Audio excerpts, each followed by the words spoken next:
And ahoy, ahoy. Oh, what am I doing? Go over here. Get up here. Yeah, there I am. Hey, good evening, ladies and gentlemen. How are you on this wonderful March 31st, 2025? Yeah, the month of March is over. It's gone. It is gone. Goodbye.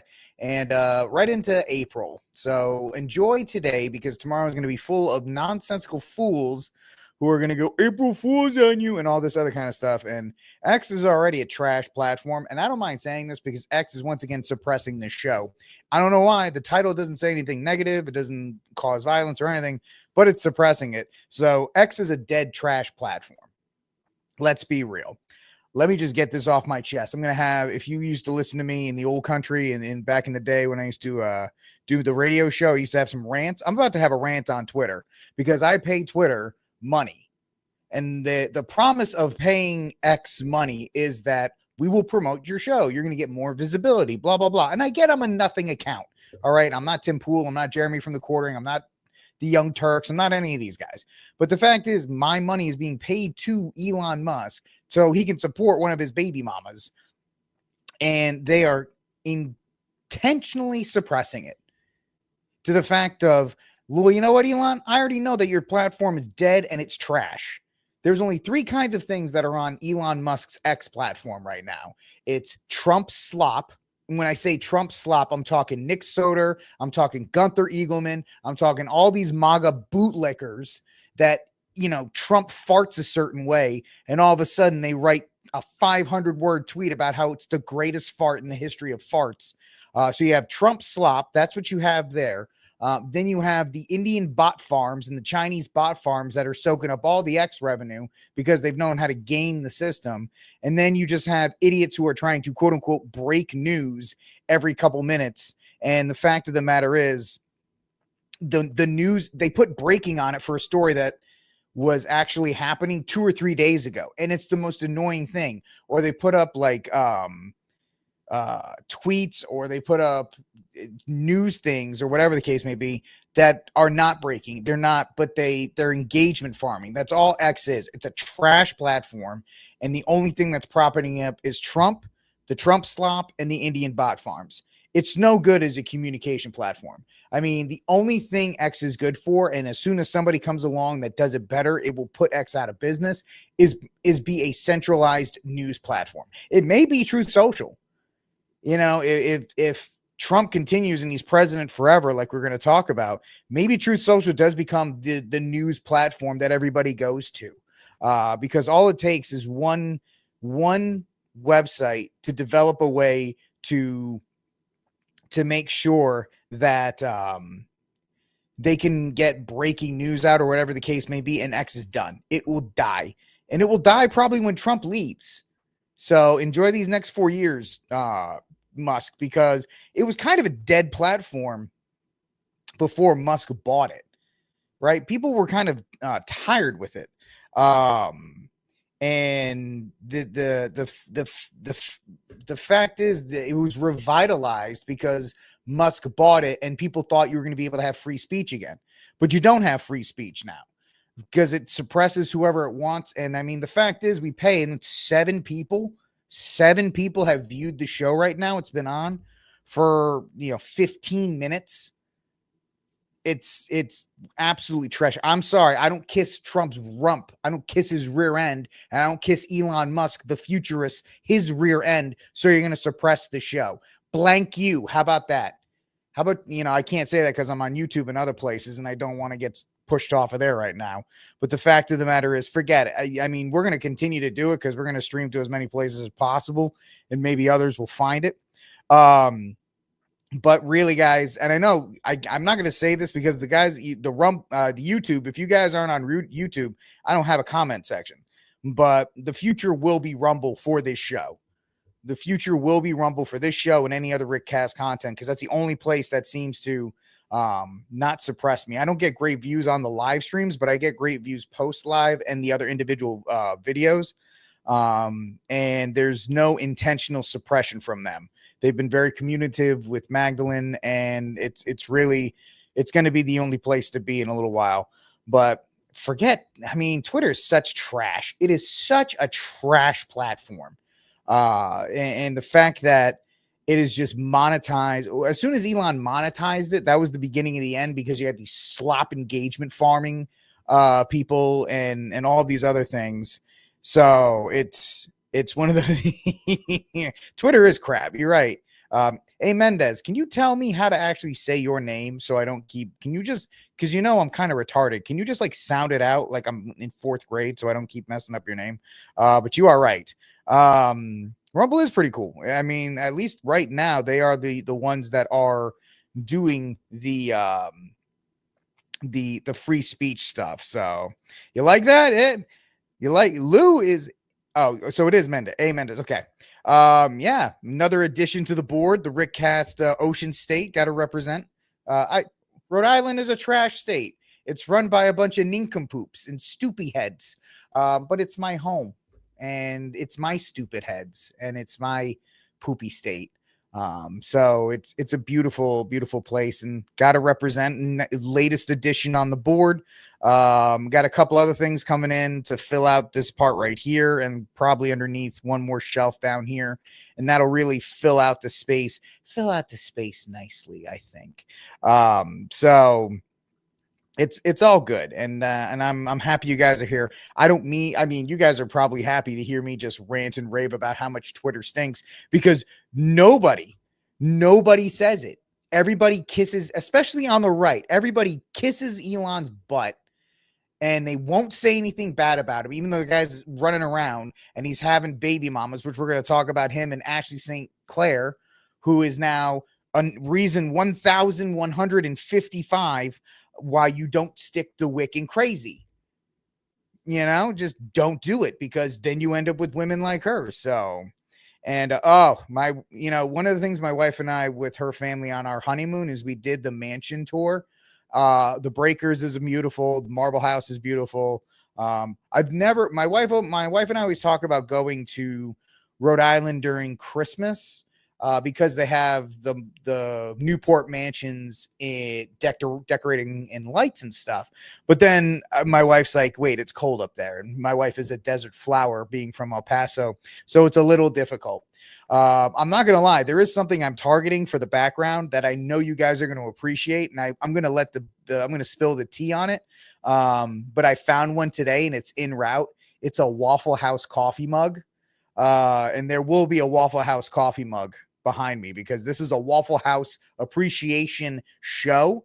We stand for the Waffle House. We stand for the Hampton Inn. American institutions. That's what we stand here for.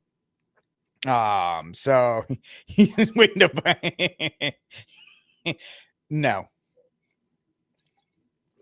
Hey man, I've never said I and you guys can quote me. I've never said you shouldn't be allowed to buy an electric car. And I've said I like the Cybertruck. I've actually gone back and forth about getting a little model diecast car to put back here. But I'm not buying one. I already pay him. Yes, I pay him like either $8 or $15 a month for one of the checks. So it's just nuts that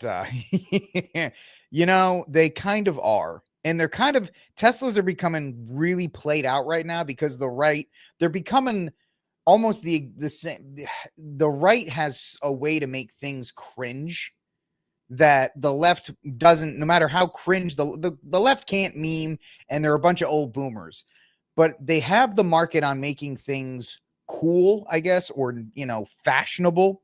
And the right just can't do it. Everybody's like, buy a Cybertruck to be American. It's like, oh, I'm dying from cringe over here. Yeah. Anyway. And yeah, if you're in Wisconsin, vote for that guy for Supreme Court. So yeah, that's my political message of the day. Anyway, I hope everybody's having a good night. I'm happy to be here. I'm happy that you guys are here. My YouTube crew is always hanging out. My bar rats are in attendance.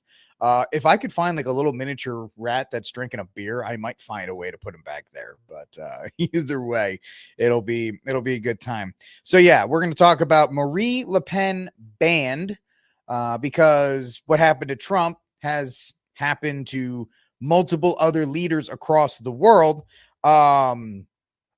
and Marie is yet another example. It's the liberal economic order trying to retain as much power as it can. So we have that. We're going to be talking about Trump. Is he joking or is he not joking about running for a third term? The Twitter slop is hoping that he does, because as soon as Trump leaves, those sweet Twitter checks are going to go away. Sorry, Nick. Sorry, Gunther. You guys produce nothing but slop. It's crap. It's garbage. And I don't know how I know how you can have you can look yourself in a mirror because you look at it because it's surrounded by money. I get that. But the fact is, it's just like, ooh, that's kind of, so we're going to talk about that. We're going to do a sports story because I'm trying to get back into baseball. And then I look, and then the Yankees once again are being the Yankees.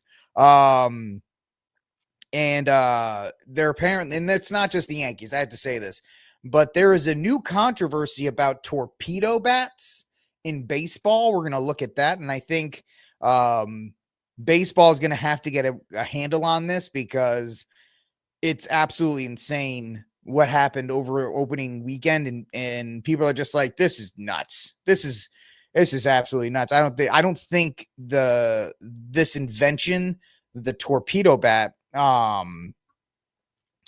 is going to help the game of baseball, because it's going to turn it much like I was talking about with the NFL, how the NFL lost a lot of its guts and its intensity by just throwing touchdown passes every play. The home run was amazing because it was not consistent, right? It's like anything else. If you have blueberry pancakes 3 times a day, eventually you're gonna be like, oh, I don't like blueberry pancakes anymore. If you have 15 home, like the 3-pointer in basketball, was awesome because not everybody could hit it. So when somebody hit it, it was a big deal. Now everybody's shooting 3-pointers, like, yawn, I don't care. They're really at risk of destroying what, and I know they think in the short term, oh, if we hit more homers, more people will watch. It'll absolutely destroy whatever credibility is left in the game. So we'll talk about that. And this promise will be the last time we talk about Snow White, because Snow White had an epic drop, over 70% in the second weekend, showing that people like me who thought that, Snow White may have some legs in the industry, it's how long it stays in the theater. I don't think it's going to have legs. I don't have long legs. I'm all torso. And I think it's going to have the same amount of legs as that. I think Snow White's going to crash out pretty hard when that happens. So it's going to be interesting to watch from there. But that's and who knows what else I'm going to rant about tonight, because I'm off the chain. I've been let loose. Like, subscribe, share, hit the notification bell. We're going to talk about things from an angle that nobody else talks about, that everybody else is afraid to talk about. Oh yes, one of the lead stories is the DW. What group, my bar rats, what group from the beginning told you that the Daily Wire was falling apart? Just because everybody else in conservative media was like, oh no, Jeremy Boyd's stepping down, I think they're going to be fine. I said, no, wrong, because, when a CEO steps down automatically, that is indicative of many, many troubles. And we have a thread that's going to talk about that. So let's get to our hot takes right now. I should probably create like a transition or something like that, but I don't know. I'm kind of lazy. Let's see. Which one is it? I'm not lazy. I just haven't done it yet. I shouldn't run myself down for that. All right, let's get to our first hot take. This is just kind of a nice opening story because it's completely stupid. And no, I don't want you. I don't want you. I want you. There it is. So this is I found this kind of funny, and it's not a bad story to lead off with. But EPA Chief Zeldin has stated that he is closing the agency's one-room museum, which, why on God's green earth does the EPA have a museum? Like, not everything needs a museum. It just doesn't. And it costs $600,000 a year. I mean, I can't say these are bad things. How can you argue with that? Anyway, EPA Administrator Lee Zeldin says he is closing a one-room museum at the agency's Washington headquarters, saving taxpayers $600,000 a year in operating costs. Maybe you can give that to Elon's baby mamas. Zeldin, who has vowed to slash agency spending, said in a video posted Monday that the museum costs $4 million to build and attracts fewer than 2,000 visitors since it opened last year. Like what? I mean, obviously, this is just like, yeah, who knew? Nobody knew, because less than 2,000 people went to it. Can you imagine you fly to Washington, D.C., and you're the kid, and you're like, oh, we're going to go to the Air and Space Museum, and we're going to see the White House, and your dad's like, nope, we're going to the EPA museum, kids. That's stop one. Daddy, this museum sucks. The museum is yet another example of waste by the Biden administration, he said, adding that it is overly focused on environmental justice and climate change, two Biden administration priorities. While admission is quote unquote free, it's not free, because you and I paid $600,000. Or I'm sorry, what was it? It was what, $2 million or whatever? $4 million. It cost us $4 million. Ain't free for nobody. The museum's operating costs, coupled with low attendance, means it costs taxpayers $315 per visit. Like, what is the operational cost? What is the operational cost of the EPA? Right? What is it? Like, this is a piece of paper that we signed an order on. I mean, it's absolutely nuts that this would cost $315 per visit. This shrine to EJ, which is environmental justice and climate change, will now be shut down for good. I'm not going to right now watch any of that. The museum also describes the agency's founding in 1970 under Richard Nixon. Yeah, one of the many terrible things that, I mean, Nixon wasn't a terrible president, but this and taking us off the gold standard and going to China were three pretty negative things. But let's see. The creation of the Superfund program to clean up toxic waste, and the federal response to the 2010 BP oil spill in the Gulf of America. AP, what are you doing here? I see what you did. The oil spill was in the Gulf of America, homie. Get it right. I don't care. It's the Gulf of Mexico, whatever you want to call it. I love the people who are like, the Gulf of nothing's getting done yet. The Gulf of we still haven't seen the Epstein files. The Gulf of Trump slop. But anyway, that's not a bad opening story tonight, talking about just more stupid waste. More like who was really hoping to go see the EPA museum? Who was clamoring for this? Apparently nobody. And that is our first hot take tonight, first warm-up story. Let's get to one that everybody has been clamoring for, everybody has been waiting for, and that is the destruction of the Daily Wire. Promo code shutdown. Let's see here. Make sure you get a promo code bankruptcy. This dropped on Saturday. Yeah. The implosion of the Daily Wire is accelerating. This buzz, James Lynn, all credit to James Lynn. What started with Jeremy Boring stepping down now has spiraled into mass layoffs and another firing of a senior executive, Alyssa Cordavo, the vice president of public relations. So, the Daily Wire just fired Alyssa Cordavo, their VP of public relations. According to sources, she was Jeremy's minion, not to be confused with Jeremy's razors or Jeremy's chocolate. And she was the one responsible for crafting the company's aggressive and paranoid media strategy. You know, the one that had Jeremy Boring picking fights with Jason Whitlock and, kicking the hornet's nest that is Brett Cooper on her way out the door and whatever else the case may be in that regard. Just the bafflingly dumb things that the Daily Wire continued to do. Obviously, it was a woman that was doing it.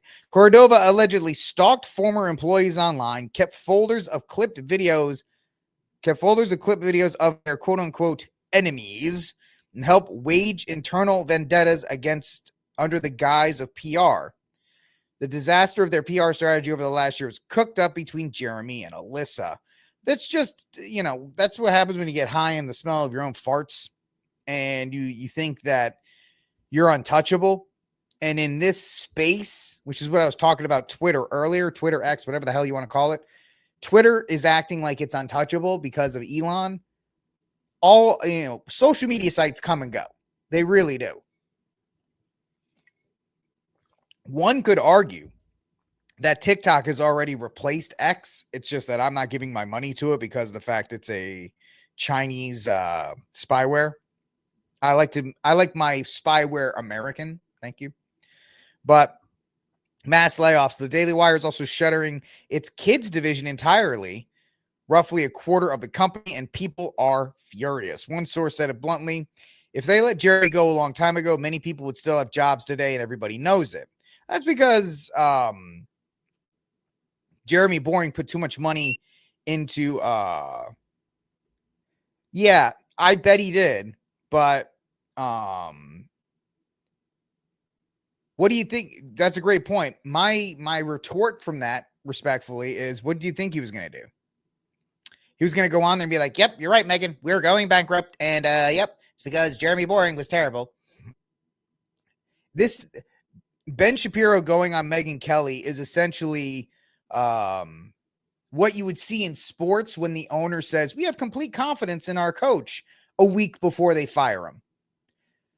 So this is going, and if it's going to happen, it's going to happen quietly. Like I said, we're almost into to the late spring, April into May, June. You'll hear about the Daily Wire going officially bankrupt. They're going to try and do whatever they can behind the scenes. They're going to try and do it as quietly as possible. They're going to put on a brave front because they do have investors that they have to report to. They do have a fiduciary responsibility. And, you know, the last thing this was the move by him going to Megyn Kelly was to try and restore confidence in the brand. And there is no confidence in the Daily Wire. That's why they had to do the pardon Chauvin. And that's why they're trying to be more edgy and conservative. And the fact is, just not going to happen. It's just that they're done. Their time has passed. They're still around. And yeah, they have their fan base. They'll never be completely gone of that fan base. But the fact is, what they're doing or what they wanted to do is what they will not do. So it is what it is. But yes, I called it, and it is going to happen. I know they're trying to say it's not, and that this, that, and the other thing, and no, it's going. They're going bankrupt. No. I'm trying to agree with you. Oh yeah. I'm not disagreeing. I'm poorly stating that I agree with you that the reason they had to do it was to try and spin it publicly. And you're right. In his desperation to try and make it work, he said too much, right? When you're so desperate to try and convince people, you overshare. And that's what he did. He overshared to try and get people to, yeah, the Pendragon spray, it was very expensive. Blah, blah, blah. Okay, great. Sorry, Jeremy Boring, your failed experiment as an actor continues. So anyway, this is Rick Cass, ladies and gentlemen. Like, subscribe, share, hit the notification bell. X still stinks, still suppressing us. We don't care. We continue to march on. Speaking of X, one of Elon Musk's many baby mamas has decided that she's going to make this about herself. And if you knew, the former cam girl that turned conservative author, she supposedly is the author of a couple books. We know she probably didn't write said books, but she supposedly is the author of these books. Miss Ashley Sinclair. We all remember Ashley from when she announced on Valentine's Day, which is just merely a month ago, that Elon is not supporting her and her baby, and that he is a big doo-doo head for doing so, and she needs help. And apparently, Elon didn't really give a rip, because Elon, he's got the attention span of a 5-year-old. Because when you're a very smart man, I'm not doubting he's smart. I'm just saying he's not the king that everybody says he is. He just was like, yes, yeah. Oh, dude, you don't even want to go down the road of where Ashley St. Clair came from. Her name's not St. Clair, by the way. She changed it to St. Clair because it was going to be better when she went to Tipusa. Yeah, no, she started off as a cam girl, an underage cam girl, if I'm correct. If not, I will admonish myself and correct the record. Yeah, I mean, he talks about population declined. So in his mind, he thinks I'll just impregnate a bunch of women and that'll help. What about being a dad? He's talked about he's going to have some kind of compound out in Texas or whatever, but yeah, that's not going to work when you got this kind of crazy showing up. So, cut that Elon made to our son's child support. let's review. Oh, there she is, Ashley. Oh, I have to sell my Tesla. I hope nobody watches. Oh no, the paparazzi's here to watch me sell my Tesla. I'm selling it because I need to make up for the 60% cut that Elon made to our son's child support. I mean, we all know Ashley did this for the bag. We all know Ashley did this for the bag. She never wanted to be a mom. She's already got a mom with another kid. She's already got a mom. She's already got a kid with another person. I mean, I turned into the sheriff of Rottingham on that one. She's already got a kid. So she's already done this routine. She wanted the bag. And then I guess in her mind, she thought she was so hot that she was going to be able to get Elon to commit to her. And yeah, so now she's like, oh, I got to make up for the 60% that Elon's not paying me. Honey, you live in a 20 million, you live in an expensive New York apartment. You live pretty high off the hog. So maybe you shouldn't. Why do you think that he did that? That's a great question for him. You feel like he was sort of like vindictive against you in some way? Yeah, that's his modus operandi when women speak out. Oh, you're such a victim, honey. Oh, can you just feel it? When women speak out. You mean when women try to blackmail him with a child? Oh yeah, you are 100%. She is well off. She is well off. And you're going to see what Elon, we're going to talk about what Elon responded to this in a moment. So some guy came and bought her Tesla. And so Elon decided that it was time to respond, saying, and I quote, if you can't read this, I don't know if the child is mine or not, but I am not against finding out. No court order is needed. Despite not knowing for sure, he gave Ashley $2.5 million and is sending her $500,000 a year. A year. I mean, not to be crass, but I know there's a lot of people that are lining up for that would line up for that gig. And of course, from a Catholic perspective, this is just completely diabolical and terrible to watch. The act of bringing a child into the world is something that the Catholic Church says should be done between a husband and a wife in the marital act, not in a not in a laboratory to be disseminated amongst the population. And the reason why the Catholic Church is so big on that is because of situations like these. And the fact of the matter is, this girl is crazy. Crazy. Elon, we asked you to confirm paternity through a test before our child, who you named, was even born, and you refused. And you weren't sending me money. You were sending support for your child that you thought was necessary until you withdrew most of it to maintain control and punish me for disobedience. Victim, victim, victim. Somebody heads out. Check out the Victim Olympics here. Yeah, but punish. Oh, yeah. But you really are only punishing our son. It's ironic that your last effort in court was to try and gag me while you use social media channels you literally own to distribute derogatory messages about me and our child to the entire world.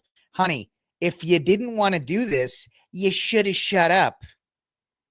You should have kept quiet if you didn't want this to happen. So I think we can all take a moment to not feel bad for Ashley, because she is the one who made this whole thing about her.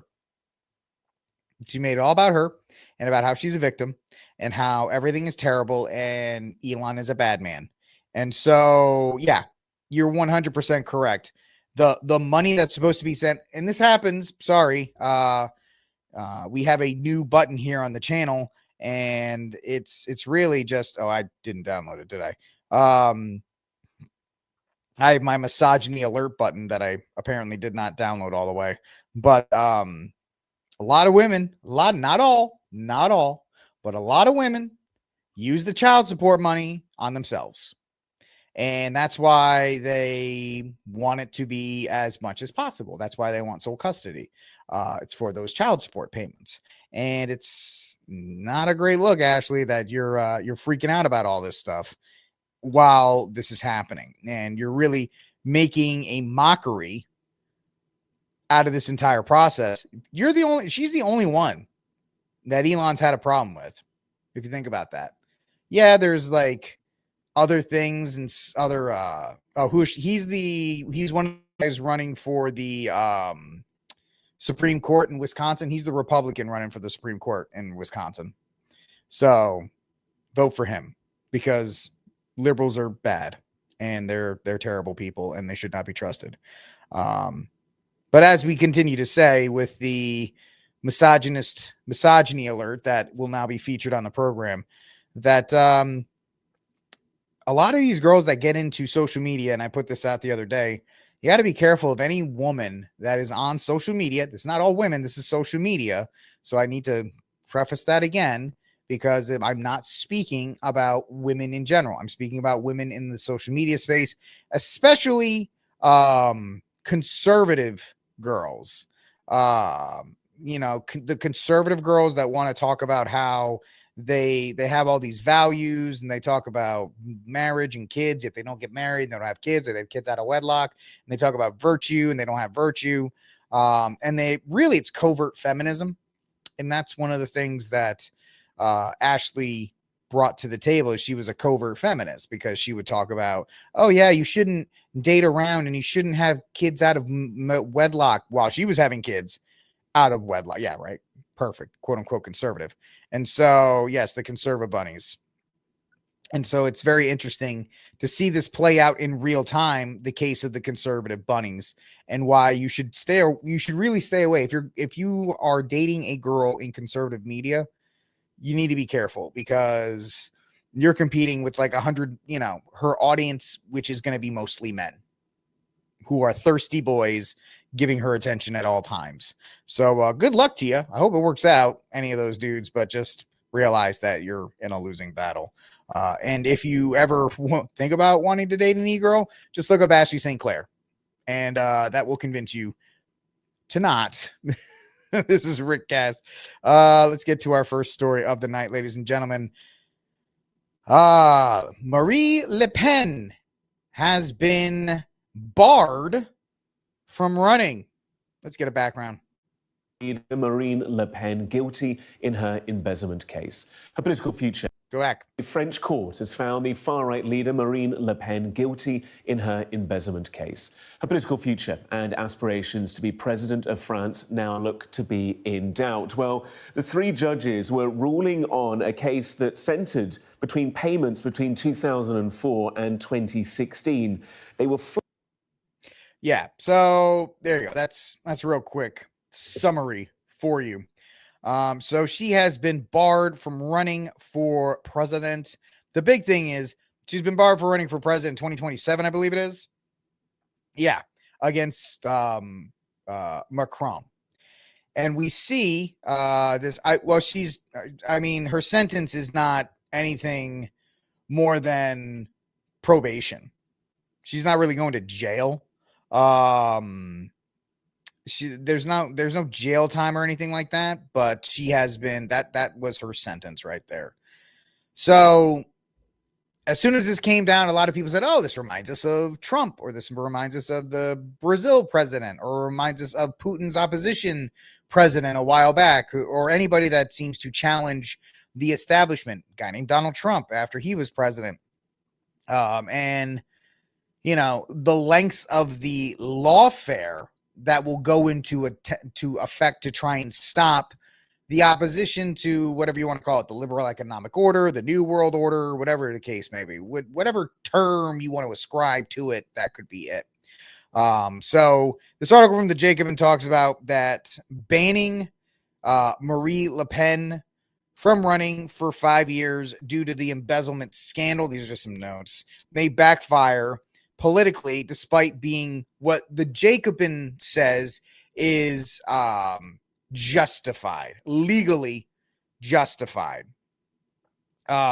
So they throw the Jacobin is a left-leaning rag, so they throw around the N-word collaborators, and the fact that she's mean about immigrants and all of these other things.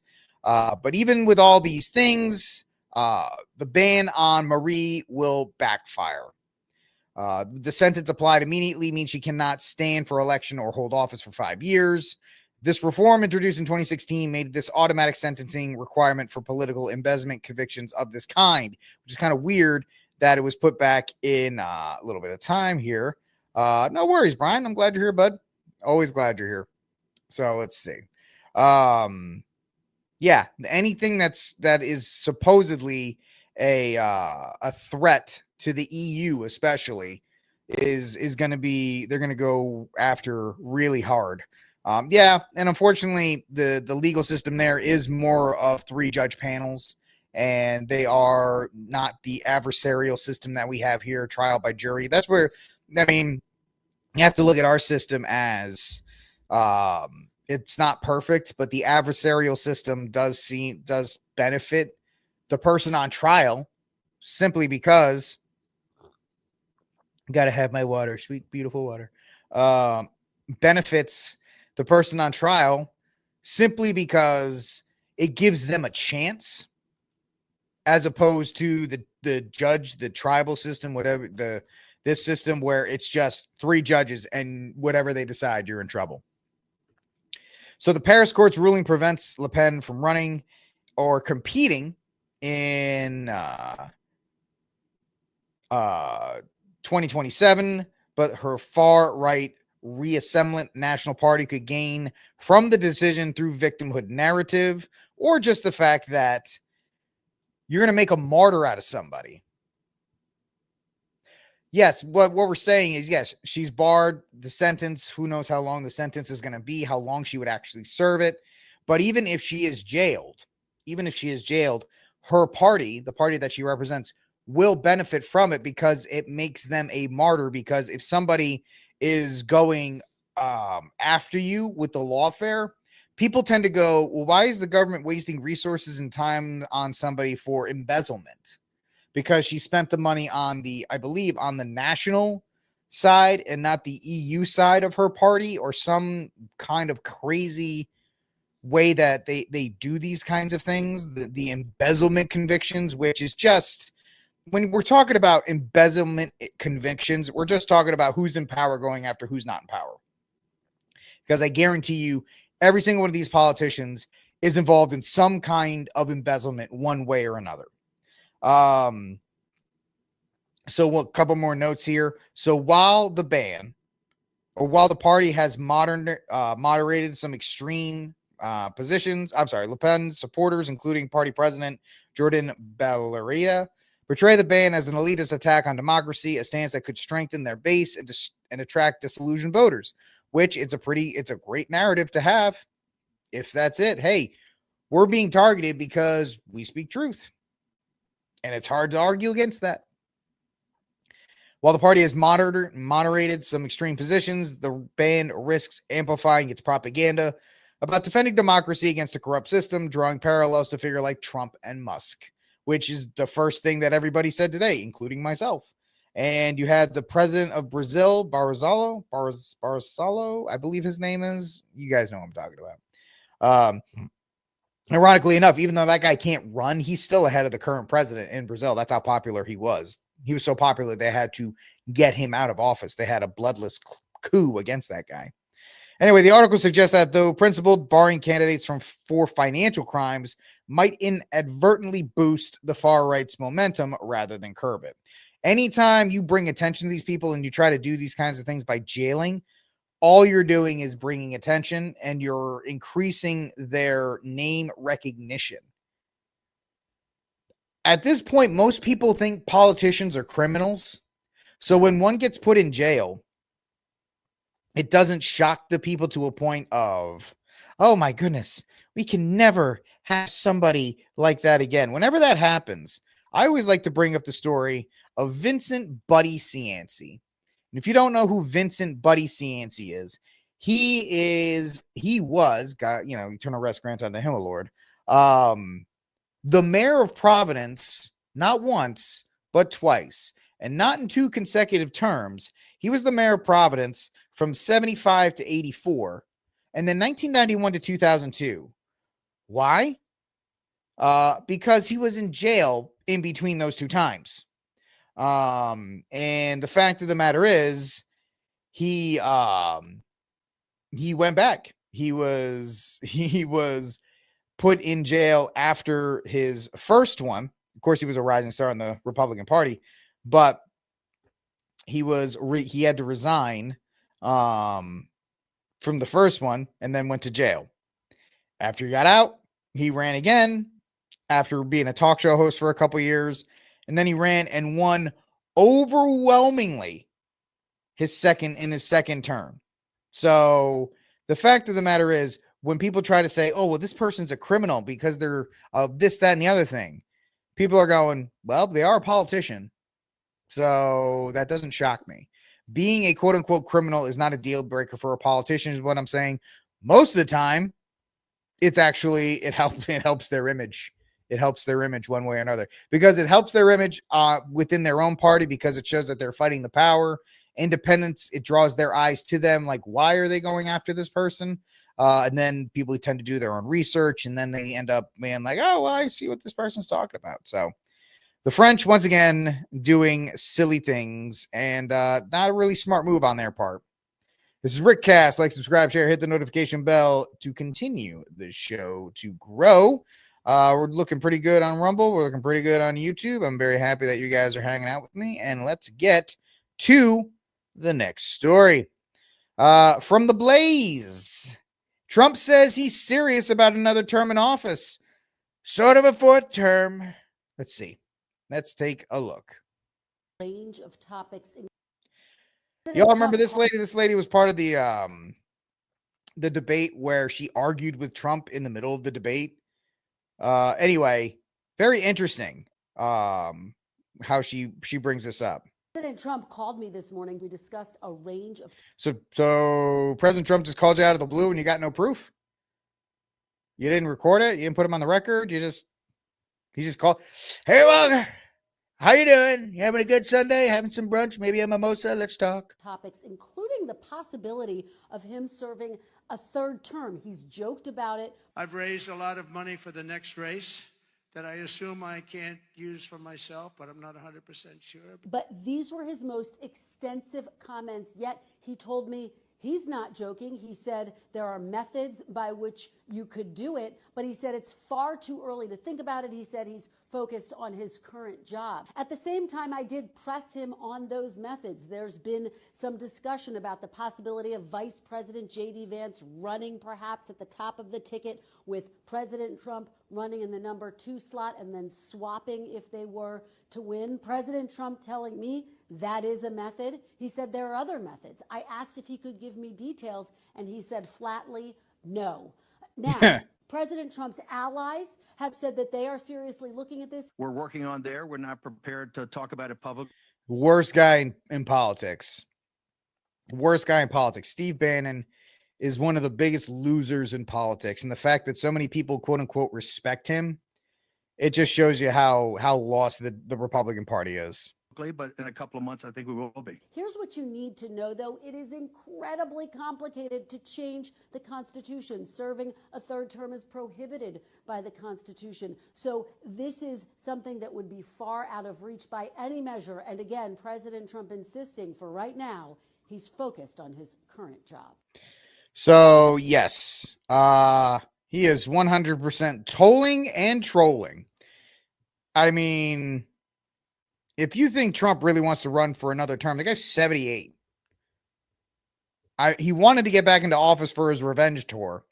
But after that, I don't think he has any interest going back in. Anyway, from the Blaze, President Donald Trump said in a Sunday morning phone interview that he's serious about the possibility of serving a 3rd term.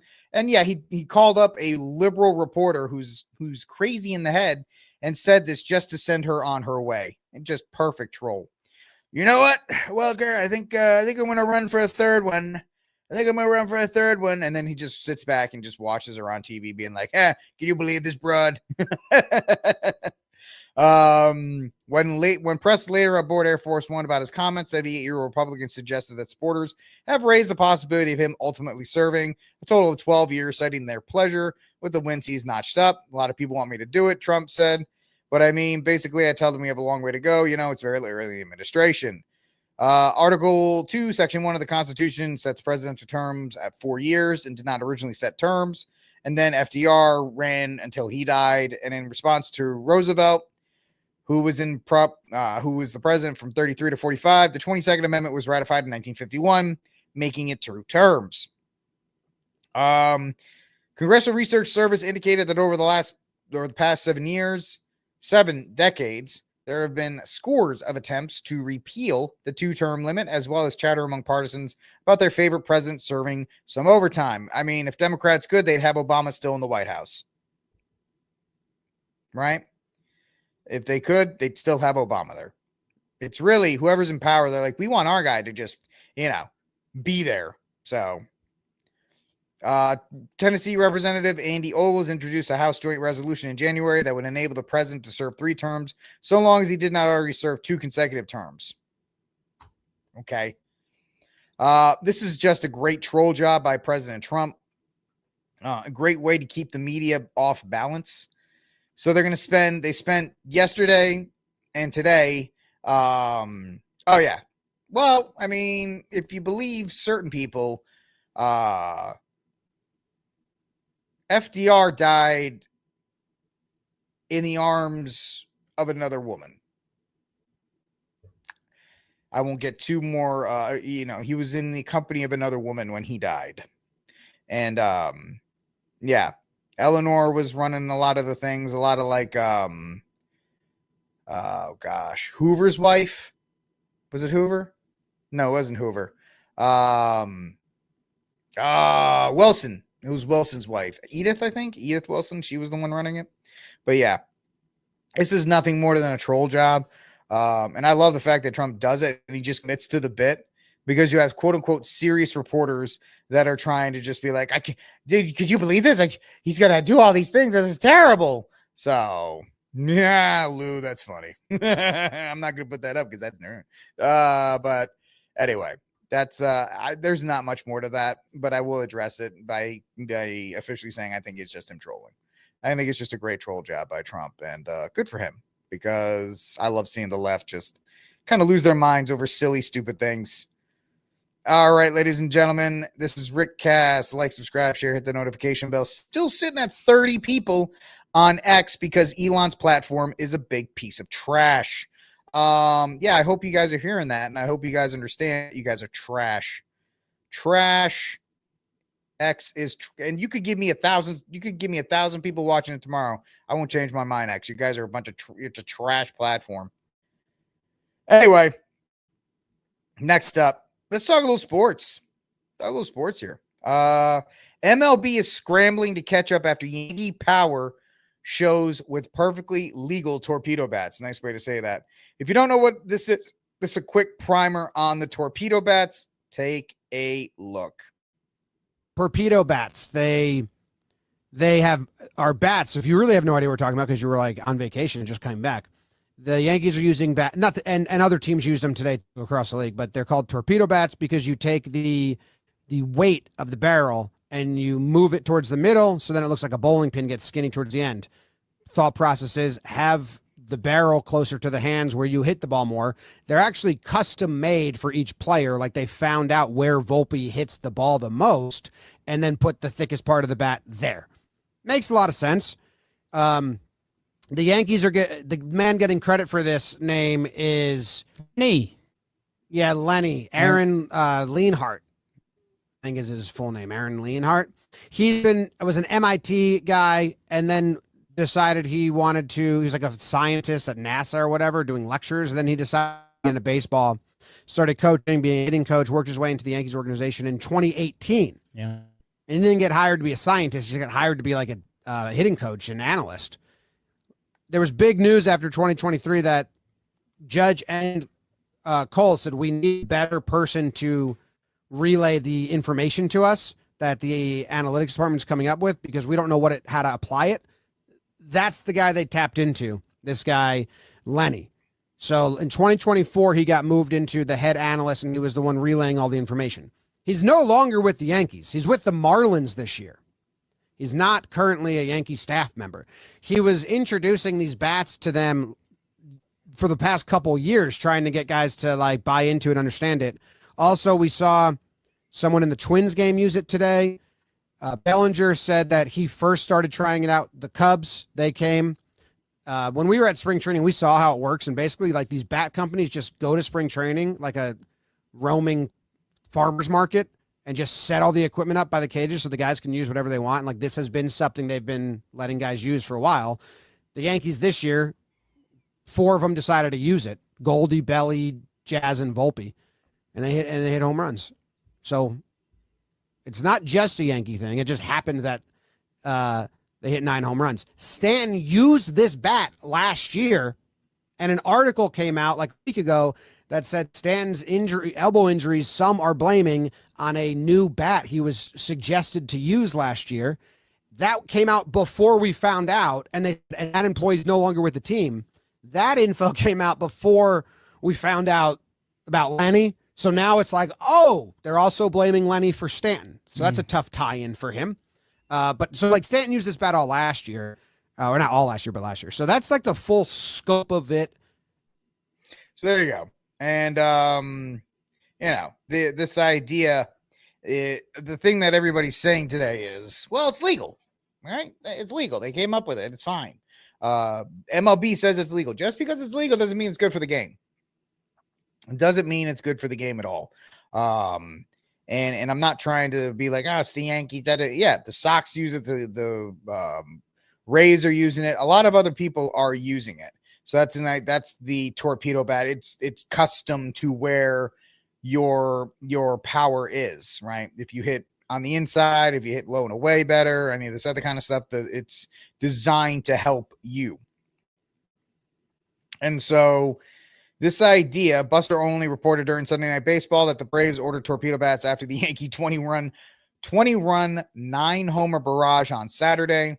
The Athletic reported some teams like the Cubs and Red Sox utilize the bats in spring training, but switch backs to the typical ones when the season begins. Not like it helped the Red Sox, because the Red Sox suck as usual.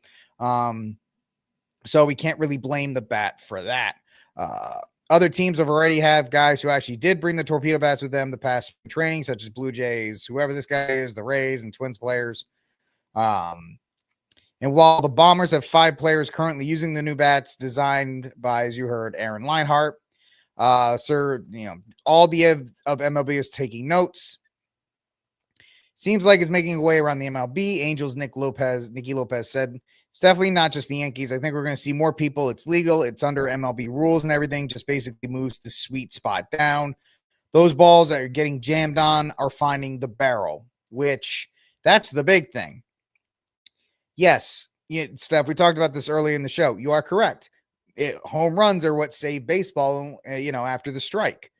And they let Sammy Sosa and Mark McGwire take performance-enhancing, whatever you want to call them, to hit more home runs to bring people back.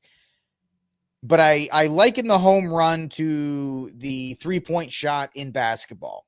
A three-point shot used to be awesome because it was a certain skill. Larry Bird had, you had Del Curry, Steph Curry now.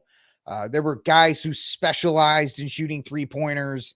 But now, you know why people don't like the game of basketball is because a 7'3" guy stands at the 3-point line and all they do, everybody just chucks up 3-pointers all game.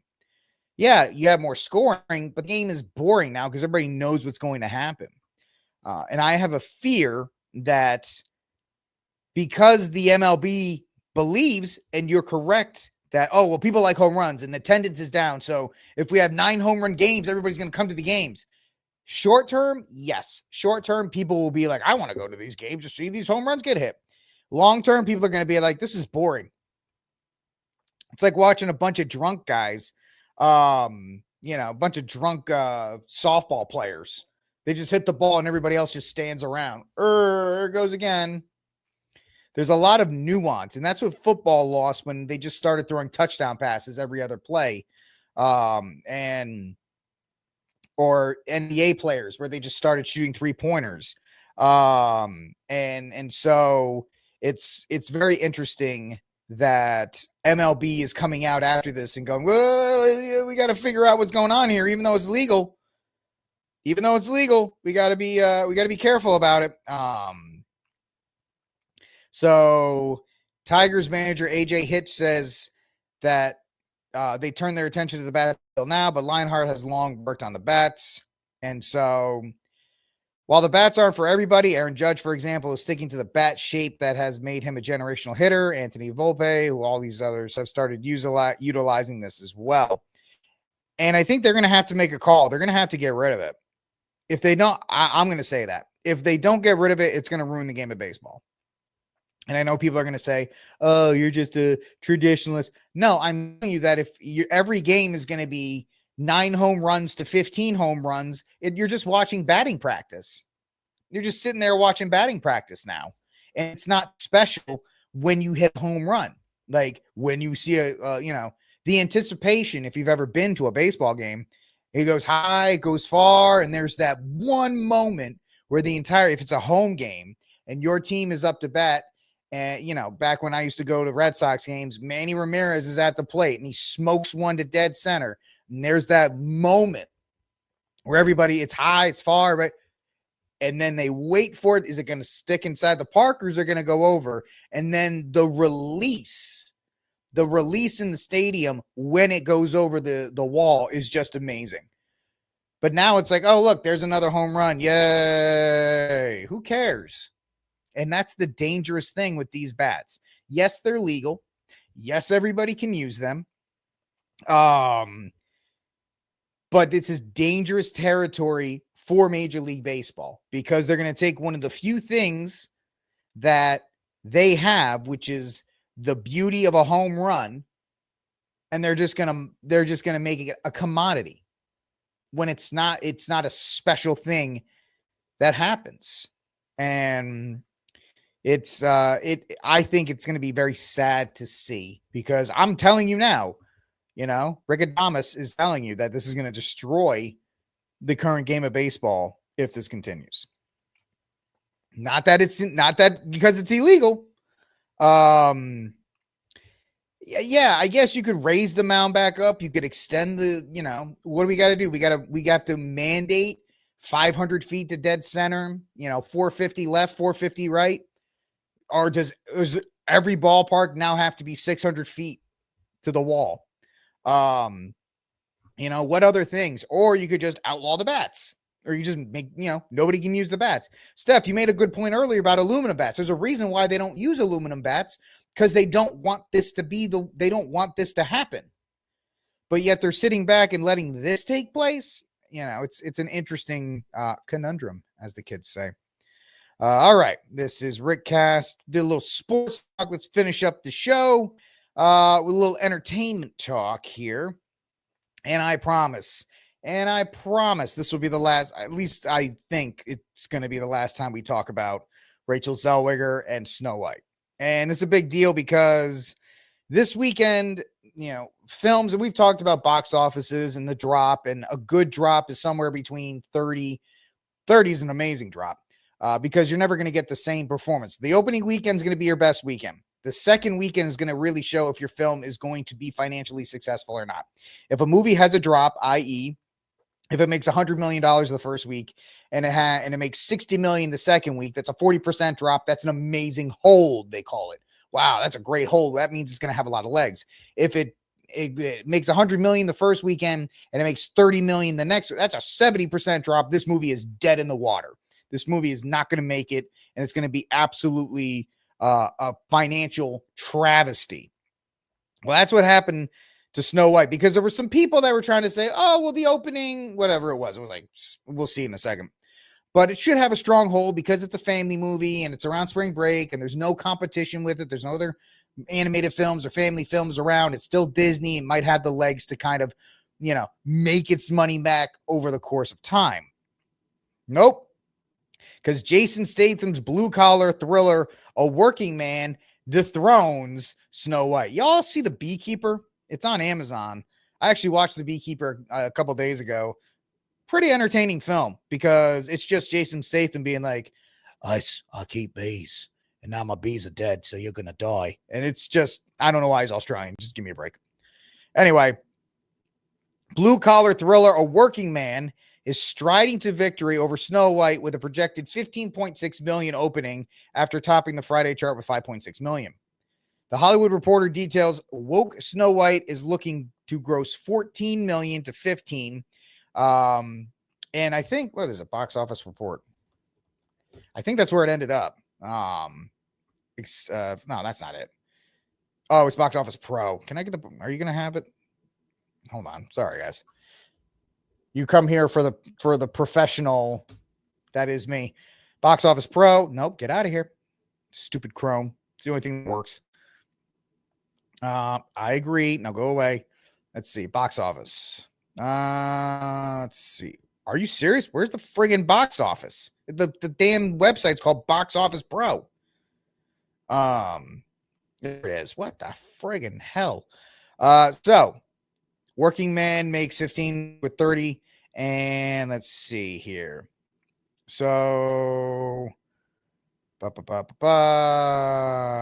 is the actual office? There it is. A lot of crap to get through. Sorry about that. So it made 15.25. Snow White made 14 million. And that is devastating. Absolutely devastating. And the bad press resulting from last week's underperformance of Disney's Snow White translated to $14.2 million. That's a 66% drop. Yep, we'll talk about that's great, Stephanie. I'll talk about that in a second. A 66% drop. If your movie is anywhere between 60 to 70%, your movie is dead. Your movie is absolutely dead. There's no way it's coming back from that. Placing the pricey family film at number 2. That's below the 2019 bomb Dumbo, whose second frame delivered 18.2 million, meaning we're not seeing the rebound Mufasa had over the winter. Next week, we'll likely get buried by the Minecraft movie, and that'll be it. Reshoots, delays, and PR fumbles from the film's leads certainly gave the film a pungent odor upon arriving, although dated material and the director who gave us 2014's dreadful Amazing Spider-Man 2 were also red flags. So that's really, and people are celebrating this because it's supposedly a win for the culture. I just think this movie was made for 2022, right? Where you had the girl boss and you had Disney making all of these things to appease a certain crowd. And I don't know why it got delayed into 2025, but the fact is, once it didn't get released on its original date, which was, I think, 2023, this movie was dead. Because they should have just released it, or they should have just put it on Disney Plus and scrapped it and took the loss. Because there's no way this film is going to rebound financially. And people are dunking on Zegler, and that's fine. She's an adult woman. She's over 21. I won't defend that. I will say it is a little bit in bad form for the entire right-wing establishment. I know I'm going to get called a simp, but whatever. I'm going to say it anyway. It's in bad form for the entire right-wing movie review establishment to just repeatedly dunk on her. I mean, go ahead and do it. I don't care if you do it. I'm not simping for it. She absolutely earns it. But it comes a point to the Simpson gif where it's like, stop. It's dead. It's dead. What else is going to happen here? And people will disagree with me and say, well, she's an adult and she needs to learn this lesson. Guys, when you're as zealous as she is in her political beliefs, at no amount of when you're as zealous as Rachel Zellweger is, Zellweger. I don't know why I keep, sorry, Zellweger, Rachel Zegler. When you're as zealous as Rachel Zegler is in her belief system, all you're going to do is entrench her in this. right? There's no redemption path for her. Like Brie Larson even had a little bit of a redemption path because she's not as much of a raging feminist as she was, because everybody was like, yeah, your movies stink and nobody likes you. Well, now she's going to. I'm only saying this. She is going to double down, and she will always be this person. Like, her growth as a person will stunt right here. Now, people, Michael Thomas and other will make jokes that I may find funny about stunting, but she's never going to evolve past this. And if she doesn't want to, I don't care. It doesn't bother me. She got paid like $3 or $4 million to make this movie. She'll go on Broadway. She'll be fine. Because that crowd will lap up anything she is because she fought the power or whatever the case may be. But it's kind of over. The movie bombed. It'll lose probably $200 to $300 million for Disney, which everybody's like, this is a huge loss. Y'all realize corporations write off losses. And sometimes they like the fact that you have losses for things to write off. It'll be nice because because obviously right now Disney doesn't even care about Snow White, because all they're doing is talking about Lilo and Stitch, because that's coming out and that's going to make $1 billion. The live action Lilo and Stitch movie will make $1 billion. So they'll have, it's corporate welfare. 100%, man. 100%. And yes, Disney is struggling. And we talked about last week how they rejected the MAGA and the DEI. They're going to double down, triple down. Will they possibly go out of business, or will they possibly have to sell some stuff? I don't know, maybe. But they can't. The one thing is, Marvel is banking everything on Doomsday, which we talked about last week. And if that doesn't do well, then they may have to sell assets at Disney. They may have to sell Marvel, or there are rumors, and these are once again rumors, that if somebody came with enough money for Star Wars, they'd give up Star Wars. I know that's another thing too. If you know what they're doing to the parks, they're getting rid of River Country. They got rid of Splash Mountain. I mean, they are not making wise decisions as a company. They are high on the hog, and they think they're kind of immune to everything, which is why they don't care about Snow White failing. They won't even talk about it. Snow White will maybe debut on Disney Plus, and they may scrap it after a month. They might not even keep it on there. They'll just erase it from memory. And so that's exactly what happened there. But yeah, that is the drop of Snow White. When we talk about film stuff, because I do Rick reviews, which I'll start doing movie reviews on this channel, and for that, and on Rick's reviews as well. We'll start getting films out as the summer comes. If there's a film you want me to review, let me know. You can send me an email or send me a DM on X. If there's a show or a movie you want me to review, I'll be like, I can't wait to go see. I'm actually looking forward. Where is it? Where'd you go, Steph? You made a comment here. Yeah. Mission Impossible Dead Reckoning Part 2, or the Final Reckoning, or whatever they're calling it, is coming out this summer. That movie I'm worried about. I'm worried about the second one because I think its budget is like over $400 million. And only one or two of these Mission Impossible movies has made $1 billion. Because if your budget's $400 million, double it for promotion, or let's say half. Let's half it. So you're at $600 million. Whatever you make, the distributors are going to take half. So you need to make at least $1 billion for this to really kind of to make sense. And I liked Dead Reckoning. I thought Dead Reckoning was good. I really enjoy the Mission Impossible films. I think the Mission Impossible films are some of the last really good films, like from an action perspective, that are out there. So, I'm worried, Steph, about Mission Impossible: The Final Reckoning, because I don't know how well it's going to do. I really don't, and especially with that budget. Now, I don't expect the film to be bad. Yeah, and the fact that they do everything as practically as possible, I love that.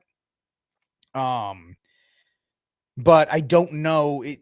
Even coming off of the Top Gun buzz, Dead Reckoning didn't make more than like 600. I think it made 650. Let's do another time machine here. Dead Reckoning. Final box office. Let's see here. All right, let's show more. Get the AI overview, right? Thank you, Google.